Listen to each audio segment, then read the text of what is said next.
Hey everyone, Johnny Walker. Just got back from the Walker Saw Shop down in Isle to my messy shop here. That's not that bad. I just got a lot on the go, but it's getting better. I keep cleaning it up as I'm doing a job. I'll clean up a little bit and get to the next one. Picked myself up a nice little bar, 20-inch low pro or low mount, small mount, Husky I should say, a KO95 mount, 3/8, 58 gauge, 20-inch for my 357 that I'm building up. Last few days, had some buddies helping me out, plus myself. I stripped apart a bunch of 357s, 359s, 351s, 346s, a whole bunch of small, mid-sized Huskies that I love. And I've had them all sitting around, so I'm kind of like making 1 out of 2, you know, 1 out of 3, whatever it takes, right? So yeah, that's what I've been doing a bit, just to kind of clean up some of the shelves. Down over here is one of the 357s I took apart. It's got a bad top end, but I have a brand new top end for it. So I'm going to take it apart, reseal it, and put new bearings in it and everything, right? Go right through it. A couple 026s there. One's got a broken crankcase, but the top end's perfect on it. So I'm going to make 1 out of 2 of those. And no bend, those ones aren't yours. Yours are outside, and they're we'll get to those in a bit, buddy. Over here, this side, down underneath my press and drill press and stuff, I got boxes of 351s, 346s apart, a couple small blocks, or I should say short blocks over there that I'm going to put some top ends on. All right, let's focus in on what I kind of was going to do today on the video here. I did a video yesterday on one of the best saws ever built, the 066. Everyone can agree with me or has agreed with me. I also got a couple things I want to show you just before I start on that though. So a while back, I don't know, a month or so ago, a fella sent me, I must have been watching my video of me pressing apart and pressing together 394, 395 I think I was doing. So a fella, Matt Olson from Matt'sChainsawParts.com, Farmington, Connecticut, sent me all these screws and the stuff to separate and install bearings and press cranks together. Kind of sort of like some of the Stihl tools you see the factory makes, but I haven't tried these yet, and I will. I'm going to give Matt a call tomorrow and talk to him about these, actually. He kind of, he wrote me a letter, noticed me working on the 394, 385 the other day, and he's in the arbor press, and figured he'd loan me a set of his tools that are going to change my life. So I'm going to try them out. I do have other saws I can strip down, so Matt, hopefully I can get some more information from you of exactly how these work, and then we'll give them a go, right? And see how it does work. So yeah, we're going to set that aside and get on to what we're doing here. Very nice, thanks, Matt. Oh yeah, I was cleaning up too, and I found my old backroad map book. This map book's really cool. Vancouver Island has a lot of lakes and rivers on it. This map book's really cool, really detailed. It shows you every lake on the island and river system, and exactly when each lake has been stocked with fish, and how many they put in, and the best time of the year to go to them. Really cool, man. You can also put this on your phone, but just a great map book. The guys that made this, give them totally good credit for that, man. So good shout out to those guys. Great setup. You can buy these for all over BC here. If you ever come up here touring around, get one of these and it'll help you out a lot. Topographic maps and guide. Yeah, fishing, hunting, paddling, parks and rec, trails, and more.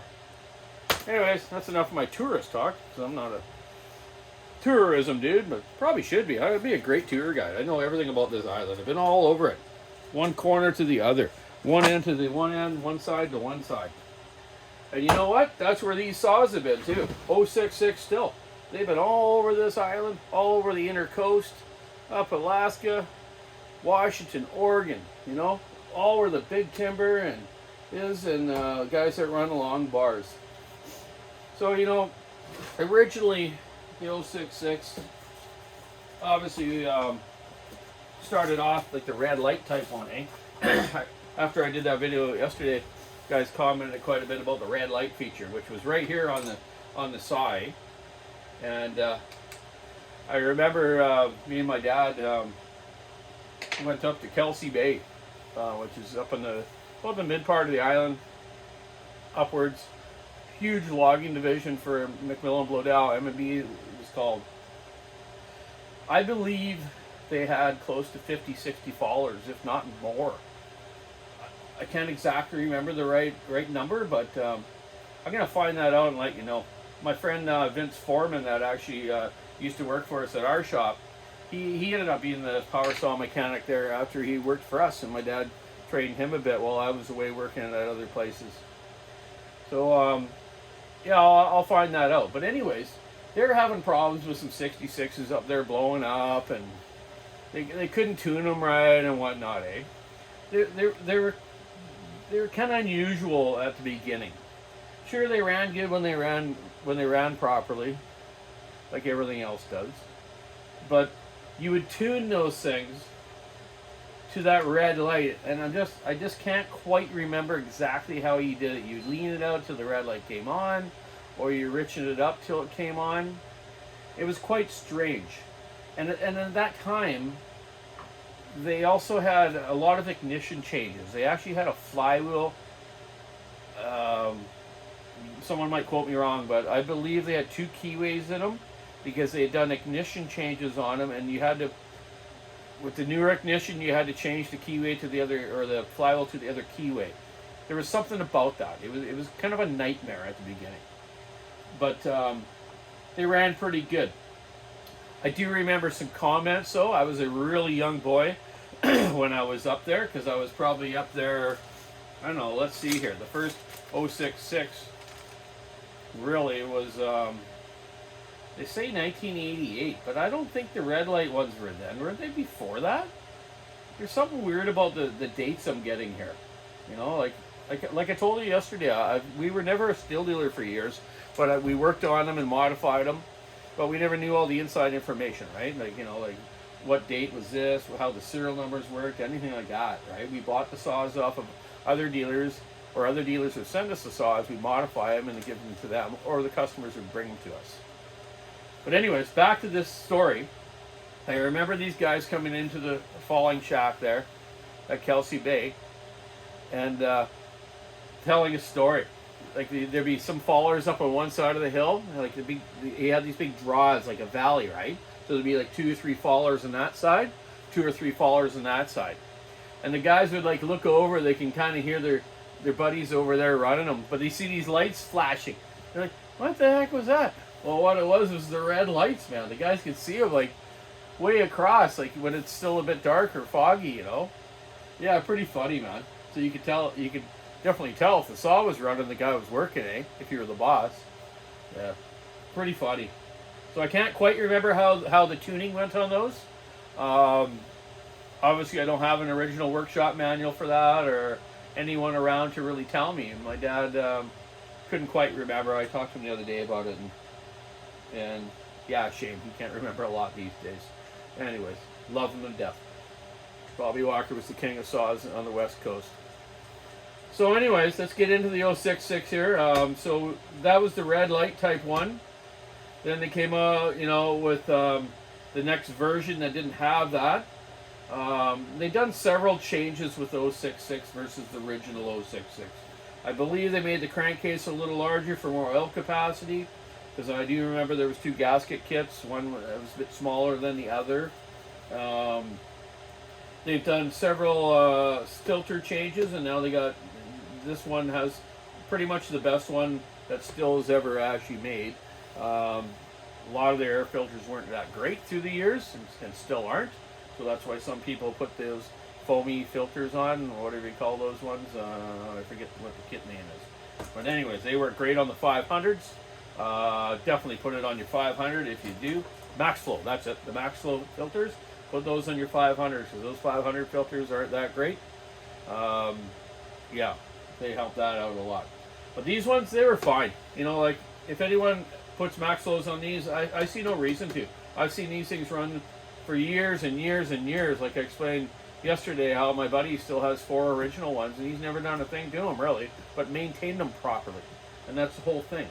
It's like your car or your house or anything, man. You maintain it right, it's gonna last and treat you good.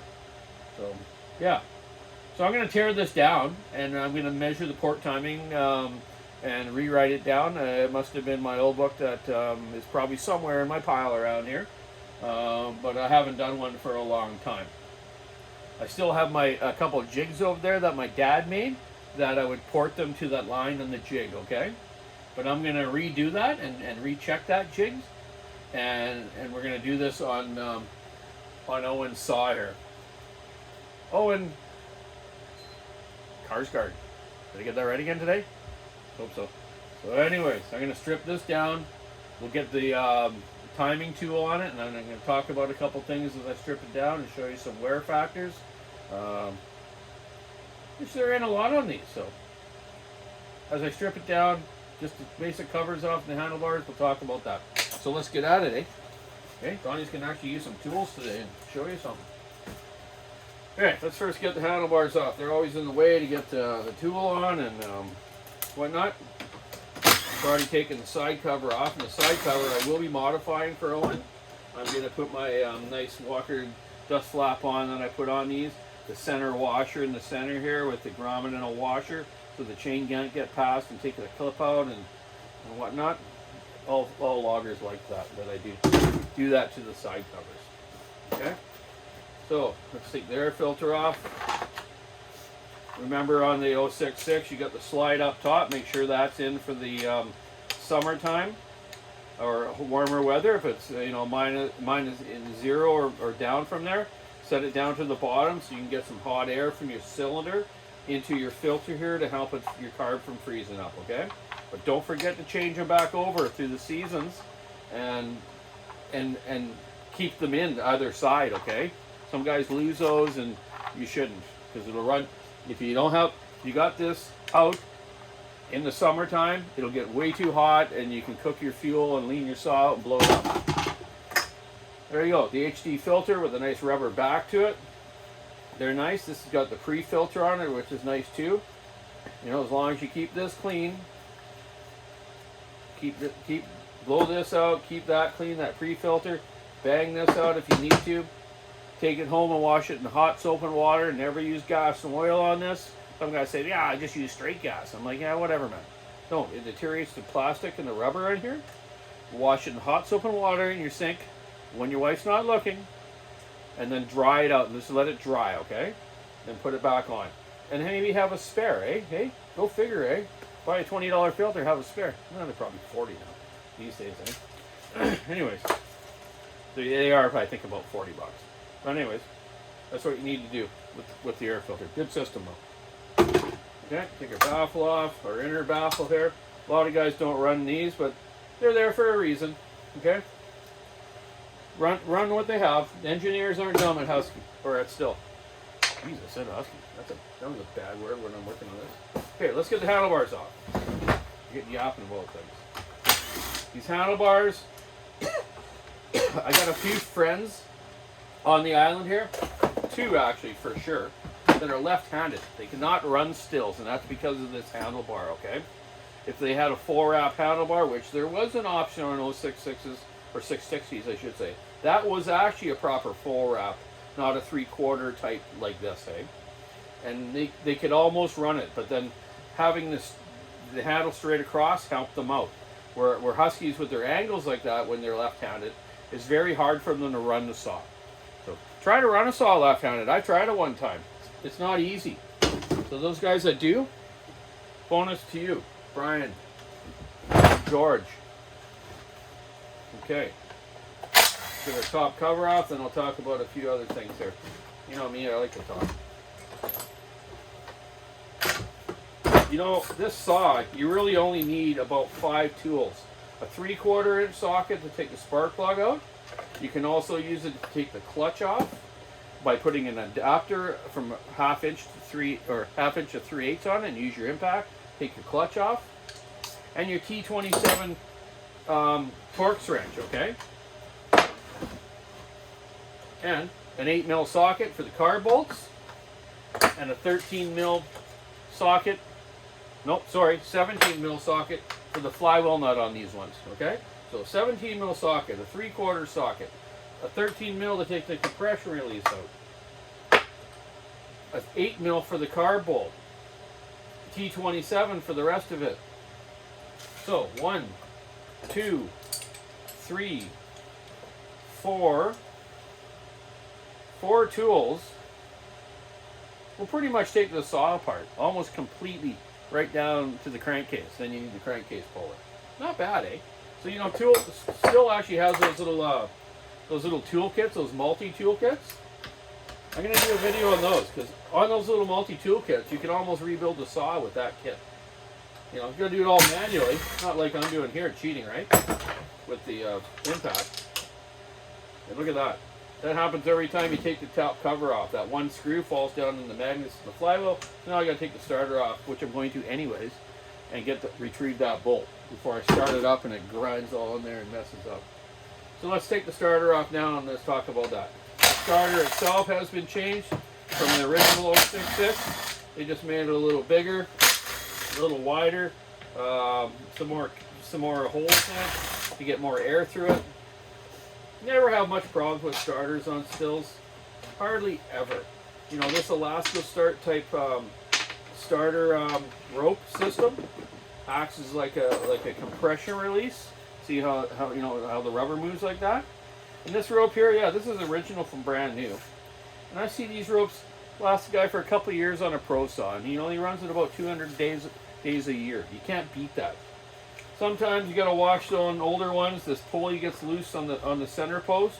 If it starts to get a lot of play, the rope can kind of come out as it's running. So just check that out. Watch your little pawls here. You call these pawls, these plastic pieces with the spring here. Just check them, make sure they're not too wore and make sure they're working right. Don't ever put some lube on here because it won't grip properly to let them fly out, okay? So this one's in good shape. I'm just gonna kerplunk, put it aside. Oh my God, I'm talking like Buckin because maybe I got his sweatshirt on today, eh? Kerplunk.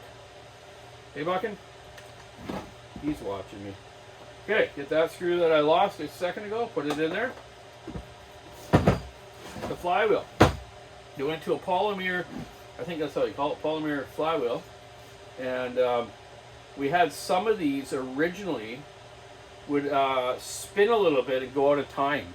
So if the saw wasn't running quite right or it was kicking back like a son of a bee, you knew this thing was out a little bit of time, okay? And I'll show you something on here that I picked up on.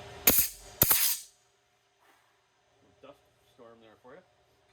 Oh, smells like some interior spruce. Anyways, so when you take this flywheel nut off, you can see the keyway, okay? And where it says misuse, the keyway should line up with the U and S of misuse. And if it doesn't, you know this thing's turned and it's not going to run at the proper timing. I'm going to take this off and try to make sure that I remember that right. It's been a while since I've said that or even talked about that. So let's just have a look if Donnie's BSing or telling the truth. It's between the U and the S of misuse, I'm guaranteed it. Flywheel nut off with my 17 mil. Oh, there you go. See? That keyway is lined up with the U and S of misuse. So I know this one's good. I don't know how I came up with that. I just did because I just thought about it one day and I did. Okay, so let's talk about ignition and flywheel. So we just talked about the flywheel. There was some problems with them, but they obviously fixed them, okay? The coil really hasn't changed a lot since the really early red light models. So, and they're non-rev limiter. They work just fine. You do sometimes got to watch on older models where the switch wires go through the crankcase here, through this grommet. You know, after some time, like, you know, a long time, it can wear, right? That sheathing as the saw is moving back and forth with the mounting systems here, right? You know, this can get wore out and start arcing out in there. So just watch out on older saws. You know, check your wiring out when you have it apart and you're rebuilding it. And the same with your spark plug lead. You look at this thing though, you know, it's a bit dirty, but it's cherry, man. It's just in great shape. You know, with Stihl versus Husqvarna, we just didn't have any starter problems or ignition problems really, or switch wire problems, you know, or switches. You know, you never have a switch problem on a Stihl, like Husky. My dad said one time, I think those Husky guys, one of their cousins build the switches so they can keep all the money in the family. Anyway, that's just a little funny. Good Molly cylinder on it. Yeah, okay, so we've talked about the ignition side, air filter system a bit. Clutch really hasn't changed much. They did beef up the clutch a little bit. One thing about the Stihls here, now and then you do break a clutch spring, and the bearing sometimes will wear the inner race of this drum, and the drum starts to get floppy in there, rattling around, so you need to replace the drum and the bearing. Also, you know, clip-in washers would come off once in a while when a guy would throw a chain. But where I showed you on the side cover how I put that centerpiece on, that'll stop the chain from coming past here and flicking this off. Okay? So that's why I put that on there. Bar plates are very good, very heavy duty, and these are the bar plates you should put on the new 462 or the 500i, because those things have like Coca-Cola pop can bar plates. So you need to put this real one here from a good German beer can, nice and thick and rich and chocolate. This has got a bark box on it. Someone also opened up the muffler, but I'm going to modify this muffler a little different. If you notice, they've cut this part of this part off here, which now when this is on the side and you're falling and your face is up here, it's going to blow right in your face. Okay, so I'm going to make a deflector here to make this bigger, so that doesn't happen. And that was one of the problems with Stihls guys didn't like.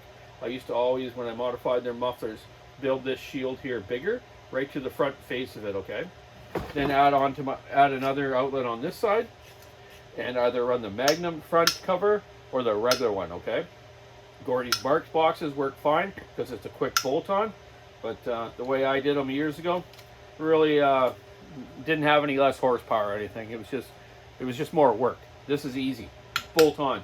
Okay, very easy. You didn't even need to do this side really, but I'm going to fix that for the customer because the one's a nice guy. So yeah, so let's get the muffler off now,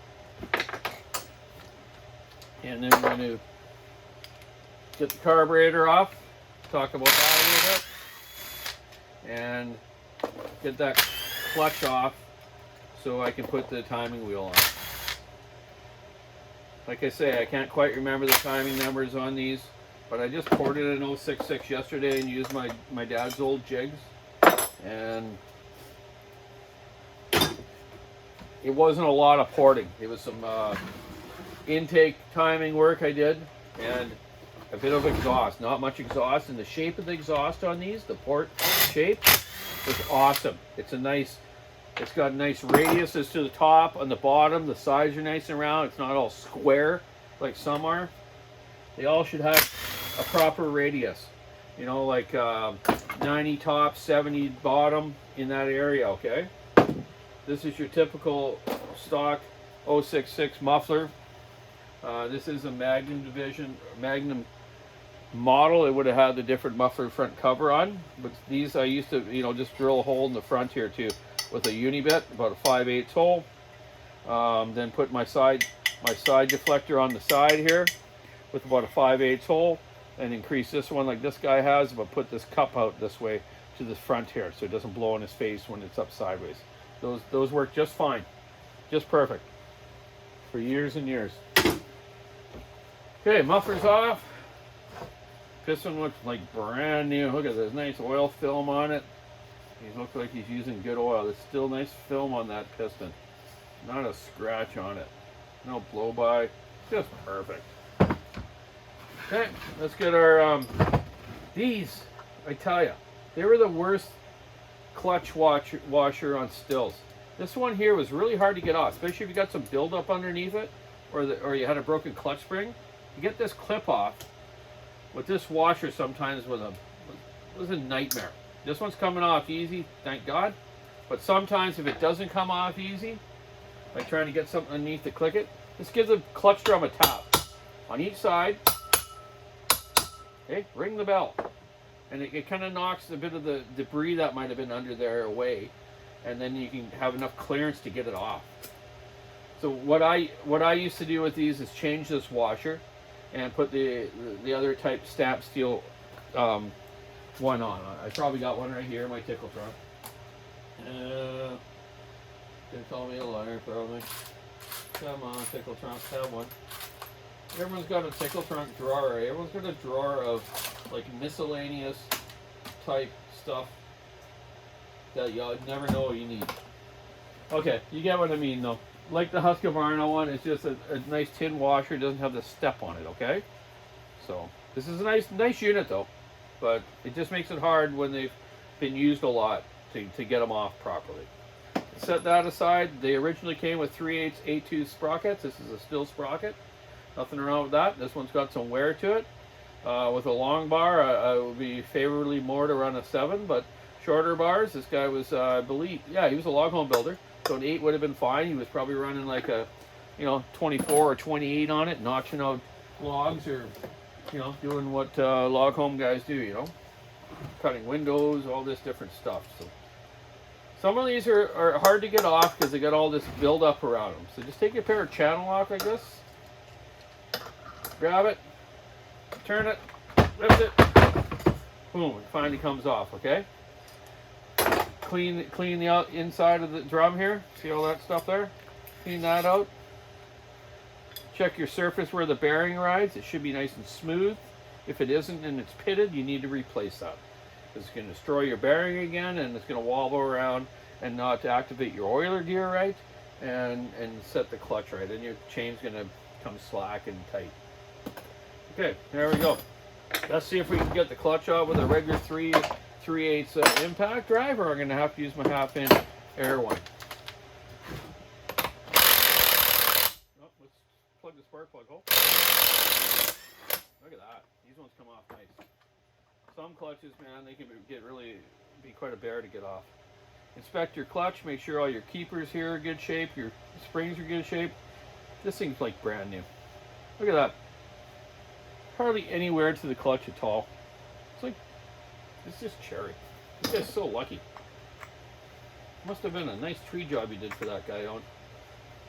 He was a nice guy. Okay, take your washer off and just watch these washers. They're written on which way they go. So, right here. It used to be written on. Come on. They don't write them on here anymore? Weird. It used to. Anyways. The kind of little built up spot here goes upwards. The dish part goes down, okay? They used to say it on every one of them. This side out. They used to say it. You can tell the wear of the clutch, how it's come up against it. So if you don't remember, visually look at it, okay? Take your oiler gear off. Never had much problem with oilers on these. The odd time a guy would get a clutch hot, and obviously this has a steel rod on the plastic gear. So this activating rod that gets driven by the clutch drum through this notch. Okay. Sometimes the plastic would get hot because the guy burnt the clutch up. Either he got stuck in a tree, got the clutch really hot, or he's just an idiot and left the chain brake on for an hour. And now this is slipping on there, so now it won't, this will drive, but this will turn, but this isn't driving to pump the oil from your reservoir to your bar. So check that out. Obviously this one's like new. Plunk. Fucking. Put it aside. Okay, let's get the carburetor off, and then we can look at our intake for our timing and our exhaust for our timing for our degree wheel. I just use an 8mm T-wrench that I've had for years from Stihl. You can buy them, or you can use an 8mm socket and impact driver, which only takes 1 second, but I do them by hand. I don't know, just a habit. I always tighten them by hand, just a habit. Okay. These here are kind of a factor. If a guy crunch the saw sometimes, they'll break this little filter tower, so you need to replace them. So, you know, that's something that would break. Because you got to remember, these things get beaten around, right? Something's going to break in the time that you're falling with it and beating it up against a log, throwing it down to the next setting, and, you know, things happen out there, okay? So these are quite simple. Get your nuts off there. Take your little grommet piece here to adjust your carburetor off. Make sure your fuel's out of the tank or your cap's loose so the fuel doesn't spray out of the hose when you take it off the carb here like so. Or it's going to up at you right in your face. I've had that happen 100 times. Okay, there's no fuel in it though because this was shipped to me. So now I'm going to take the throttle rod off. It's very simple. Just kind of grab it, turn it sideways with your pliers, turn it off, and boom. There's your carburetor off. So easy and fast, man. I've showed on another video before, on a video about the carburetor compensator. Now this here on the top of the carburetor is a carburetor compensator. And where that one inner filter here, you see how your little window up top here, okay? So if you're running if you're cutting like real fine wood, fir bark or milling with it, sometimes the fines might get past the filter or your filter's no good. Stuff gets into this compensator here and it gets filled up inside this channel in here, okay? So what that does is puts pressure on your metering diaphragm and the thing will run rich and crappy and won't run right. So a lot of times it's just build up inside of this area. So check that out, man. Once in a while when you have your saw apart. Take this off and clean it. Okay, it's got a good wall roll carburetor on it, you know, WJ 69. These are bulletproof, great carburetors. They got the limiters, but that's no big deal. I pull them off, cut the little sides off them, and push them back on. I always leave the rad pieces on because I just had some years ago that the vibration of the saw was making the jets turn a little bit, where when you put the rad things back on, it didn't seem to do it anymore. Just my theory. Had it happen a couple times, so I just figured this is the way to do it, right? I also check when I have a carburetor off. I always check the choke butterfly screw and the butterfly screw for the throttle. This one's an older one where normally you would use a Phillips screwdriver, which I just had in my hand, but this needs a flat blade. Just check that screw, make sure it's tight. That one moved a little bit, but that screw comes out. What's going to happen? It's going to wreck the inside of your motor. It's going to suck into the intake. It's going to just wreck it. Okay, so check that out when you have them apart. Just because, you know, even though it's that new, you never know. Someone from the factory might not have tightened it quite right. Let's have a look inside of our carb area here. Here we have a tank vent system. The tank vent here has like a little one-way valve in here. Like a little flapper, and the hose comes up and it pokes into this area here where there's like some nice clear air. So if you're running a saw that has a tank vent problem, normally it'll run for about 10-15 minutes and it'll die out on you. You take it and let it sit and open the gas cap and let some air in there, and it'll come out fast too. And there was a problem with some Stihls years ago. I think they had a lawsuit because of fires, because people were opening the gas caps and the pressure was coming out and catching them on fire. So just be careful of that. If you get something that's not running, like I say, 10-15 minutes, you know you got a tank vent problem. So fix your tank vent, okay? And always be careful on doing your cap, okay? Make sure there's obviously no flames around or anything. So this system here with this rocker arm type of thing for your switch, never a problem unless the guy smashed it, okay? I've never seen one of these wear out. They will get broken, okay? Switch wires, I really have never seen any go bad. Maybe one or two, you know, but just no problem with them. It's just a nice setup. So yeah, check your controls, you know, take it apart, clean around in here, make sure your safety latch is working properly. If not, take that apart and fix it. Okay, so let's take our intake pieces off, our middle retainer here and our outer one. And yes, these do have a rubber carb boot, which you want to inspect when you have them apart too. I doubt there's anything wrong with this one. And also your impulse line. A lot of people don't understand impulse lines, and all Stihls have impulse lines, okay? So, not all of them, but most of them, okay? So this bottom hose here, that's your impulse line, and this is your fuel line. Make sure that's in good shape, and make sure it's connected to the saw motor down here. If a guy's broken a mount sometimes, you know, he might get stretched the whole body, and that line could come off, right? So the guy puts a new mount on, it goes to run it, doesn't run anymore. So gets a little peed off and has to take it into the shop if he doesn't understand that. Okay, so there's your carburetor area, carburetor itself. We won't go through right now. We'll do that maybe when we put it back together. And I'll explain how the function of that carburetor and how to set it all up and test it for pressure.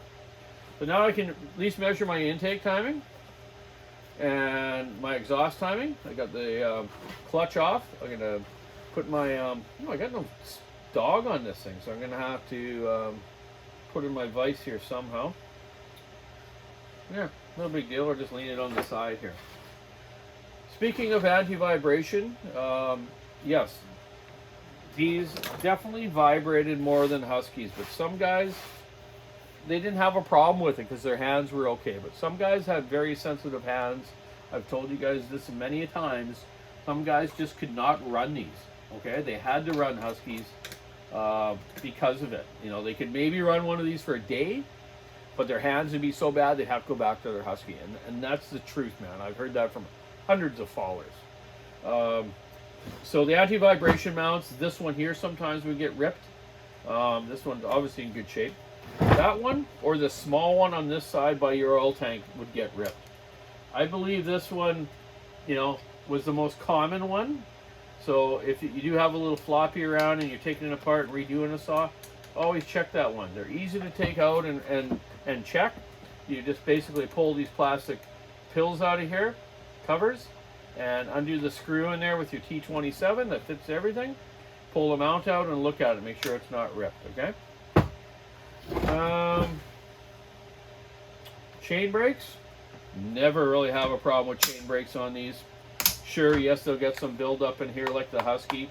Should take this off maybe after a while and clean that out so the thing doesn't activate so easy and it will release properly. Safety first, right? Always make sure it's all in one piece. Make sure there's no breakage in here that when you do need it, it's got to work, right? It's got to work. It's there for a reason. Believe me, I've seen lots of guys with cut legs, cut hands, cut arms, you name it. Okay, so, wow. That's about it for this thing right now. I'm going to go clean it up, clean all this gunk out of here, this gunk underneath here. Oh, and you're supposed to send it to me clean, by the way. Just bugging you. So, yeah, we'll get the timing wheel on it, time it up tomorrow, and maybe later tonight. Maybe tonight I might come down and do a little bit of work. I was going to grind some cylinders, but maybe I'll do the third video. Maybe not, though. We'll see, okay? We'll see. So, anyways, that's your 066. Great saw. This thing is very cherry. So, Owen, you're a lucky guy. So, yeah, we'll get the figures or the numbers figured out, and I'll show you what I'm going to change it to. Keep your saw in the wood, stick in the ice, rubbing around. It's about 8 degrees here today. It's just starting to get dark. I better get the dog out now for a walk. Jesus, forgot about that. The wife's making dinner tonight, so I got to man up and get out of there. You know me, I take him out every night. My little fuzzy bear. Anyways, have a great day. Maintain your saws, man. Clean them. Check your screws. Check things out. You'll benefit yourself. It's like looking after your good woman, your good house, everything. Have a great day. Bye now.